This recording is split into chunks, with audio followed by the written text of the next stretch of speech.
Good morning students, welcome in BBVN online class. हम अपनी रिमझिम का पाठ 2 आज शुरू करेंगे। इससे पहले हमने राख की रस्सी पढ़ा है, उसके प्रश्नोत्तर अभ्यास कार्य सभी हो चुके हैं। राख की रस्सी जो एक लोक कथा है, तिब्बत की लोक कथा है, आई थिंक आपको बहुत अच्छी लगी होगी। उसी तरह का ये भी एक पाठ है फसलों का त्यौहार। देखिए, फसलों का त्यौहार शीर्षक लेख में फसलों से जुड़े उत्सवों का जिक्र किया गया है। फसल क्या होती है? जो हम खेत में बोते हैं, जैसे अनाज की फसल हम खेत में बोते हैं, गेहूँ, जौ, चना, मक्का, मूंग, मोठ, बाजरा, ये सब फसलें जो है, चावल, अलग अलग जगह पर अलग अलग तरीके की फसलें होती हैं और इनसे संबंधित त्यौहार भी होते हैं। जैसे जैसे क्षेत्र बदलता है, फसल बदलती है और वैसे ही क्या बदलते हैं, त्यौहार भी बदलते हैं। तो इन्हीं त्यौहारों का जिक्र इस पाठ में है, जो देश के विभिन्न प्रांतों में अलग अलग नामों से मनाए जाते हैं। ये त्यौहार भी भारत की सांस्कृतिक विविधता का सुंदर नमूना है। सांस्कृतिक विविधता का मतलब होता है कि अलग अलग क्षेत्र में अलग अलग संस्कृति है। ठीक है, तो विविधता का मतलब अलग अलग जगह पे अलग अलग संस्कृति। इस पाठ को पढ़कर यह समझा जा सकता है कि संस्कृति में कितनी सारी बातें शामिल रहती हैं, जो एक तरफ प्रकृति और भूगोल से संबंधित है, तो दूसरी तरफ मनुष्य के द्वारा बनाई गई सामग्री से।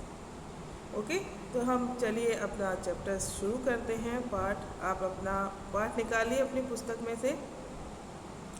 सारा दिन बोरसी के आगे बैठकर हाथ तापते हुए गुजर जाता है। कहाँ तो खिचड़ी के समय धूप में गर्माहट की शुरुआत होनी चाहिए, और यहाँ हम सूरज के इंतज़ार में आस लगाए बैठे हुए हैं। पूरे 10 दिन हो गए, सूरज लापता है। आज सुबह तो रजाई से निकलने की हिम्मत ही नहीं हो रही थी। लेखिका है, वह कह रही है कि समय ऐसा है कि सूरज आराम से निकलना चाहिए, लेकिन अब की बार सूरज 10 दिन हो चुके हैं, बिल्कुल नहीं निकल रहा है। और सूरज ना निकलने से क्या होता है, ठंड बढ़ जाती है और रजाई से निकलने की इच्छा ही नहीं होती है। बाहर देखने से तो समय का अंदाज़ा बिल्कुल नहीं हो रहा, लेकिन घर में हो रही चहल पहल अब पता चल रही है। रह रहकर कानों में कभी चांपाकल के चलने की और पानी के गिरने की आवाज़, तो कभी किसी के हाँक लगाने की आवाज़। चांपाकल जैसे किसे कहा गया है, हैंडपम्प को। हैंडपम्प से पानी निकालते हैं, उसकी आवाज़, किस चलने फिरने की आवाज़ें, जो पशु हैं उनको हाँकने की आवाज़। हाँकना यानी उनको बाहर निकालना, पशुओं को बाहर निकालते हैं, खेतों में ले जाते हैं, वही आवाज़ें आ रही थी। जा भाग के देख, केरा के पत्ता आयल की ना, आज ई लोग के उठे के नईखे का, बोल जल्दी तैयार होखस। अब वो कह रही है, वहाँ की जो क्षेत्रीय भाषा है उसका प्रयोग किया गया है यहाँ पे। तो कह रही है कि जाके भाग के देखो कि वो लोग आए या नहीं आए, आज वो उठेंगे या नहीं उठेंगे, है ना। नहा धोकर हम सभी एक कमरे में इकट्ठा हुए। दादा और चाचा ने कहा, सफ़ेद चकाचक मांड लगी धोती और कुर्ता पहना हुआ है। खिचड़ी में ऐसन ठाठ हम पहले कबो ना देखनी, सारा देह कनकना देता। पापा ने कहा, शायद आज धोती में उन्हें ठंड कुछ ज़्यादा लग रही है। धोती जो आदमियों का पहनावा हुआ है, उसके लिए कहा गया है कि उसमें उनको आज ठंड ज़्यादा लग रही है। क्यों? क्योंकि वो बिल्कुल पतली होती है, कॉटन की होती है, तो उसमें क्या ठंड लगती है, और ठंड ज़्यादा होने की वजह से उनको ज़्यादा ही ठंड लग रही है।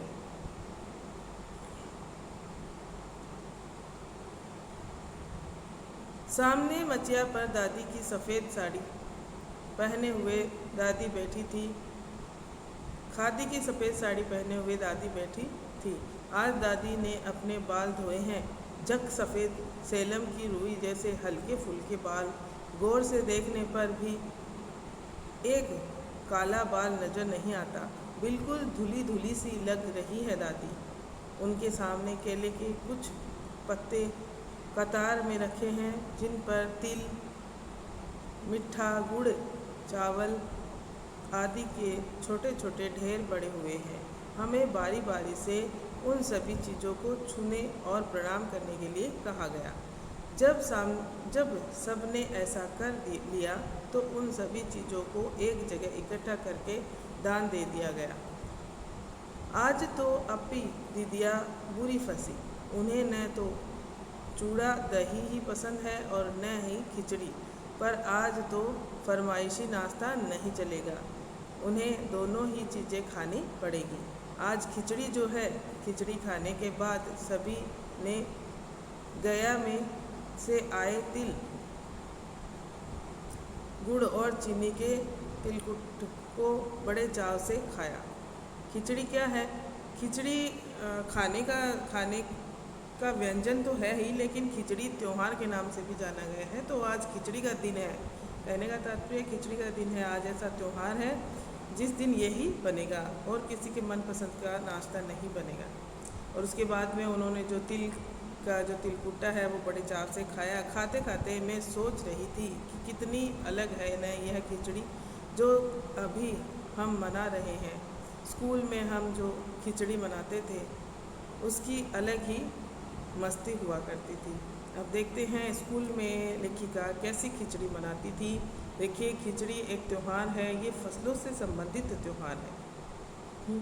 यहाँ पे इस चैप्टर में क्षेत्रीय भाषा का, वहाँ के क्षेत्र की जो त्यौहार है उसका अलग अलग आगे अलग अलग क्षेत्र आएंगे, उनके अलग अलग त्यौहारों, फसलों के त्यौहारों के बारे में इस चैप्टर में बताया जाएगा, जिससे आपके जीके का भी बहुत जो है क्वेश्चन बनते हैं। तो आप इसको ध्यान से पढ़िएगा और बहुत ही अच्छा मज़ेदार चैप्टर है।